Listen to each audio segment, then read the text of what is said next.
Halo guys, selamat datang di MD Movie Review. Seperti biasa kita akan nge-review film Melahirkan dan jangan lupa untuk selalu like, komen, dan subscribe. Selamat menyaksikan.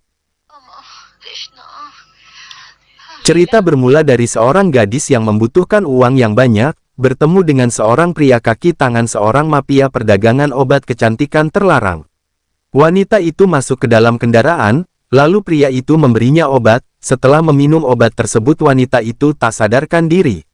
Begitu sadar dia sudah berada di sebuah gedung yang tertutup, bersama dengan sekian banyak gadis lain yang bernasib sama seperti dirinya. Mereka dirawat hingga akhirnya mereka hamil karena meminum obat tersebut. Kehamilan pun sudah disadari oleh para korban, mereka pun harus menandatangani sebuah kontrak atas kehamilan mereka itu, karena setelah melahirkan nanti, bayi-bayi mereka itu harus diserahkan kepada para mafia itu. Makanya selama masa hamil kehidupan mereka dari makanan sampai kebutuhan mereka sehari-hari, sudah dipersiapkan dan mereka pun menjamin segala-galanya. Selain itu mereka pun terus diawasi dari siang sampai malam oleh orang-orang petugas mafia itu.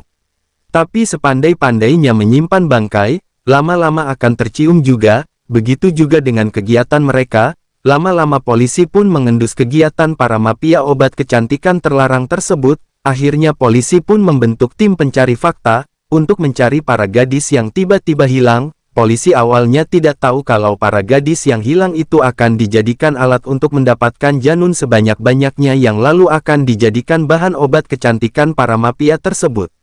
Tim pencari fakta itu dengan gigih terus mencari kemana ratusan gadis yang tiba-tiba hilang itu.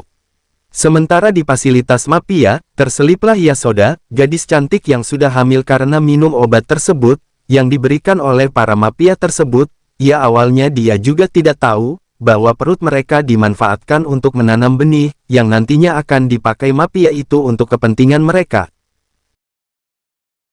Yasoda cepat membaur, dia punya beberapa sahabat yang akrab di gedung itu, mereka bersama-sama memelihara bayi dalam kandungan mereka.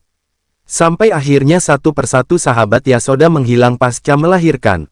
Di sini Yasoda mulai curiga, dia mulai beraksi mencari tahu fasilitas apa saja yang ada di dalam gedung tersebut. Namun Yasoda belum tahu, peran dua orang yang sering merawatnya.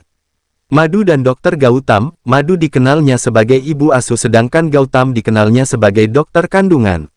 Belakangan setelah mencari tahu lebih dalam, ternyata kedua orang tersebut adalah orang penting dalam perkembangan obat terlarang di gedung tersebut. Dan akhirnya dia pun tahu, kalau ternyata para janun yang ada dalam kandungan mereka, bukan untuk diadopsikan kepada orang lain seperti perkiraannya. Melainkan kan para janun itu akan dibuat bahan utama untuk pembuatan obat kecantikan tersebut.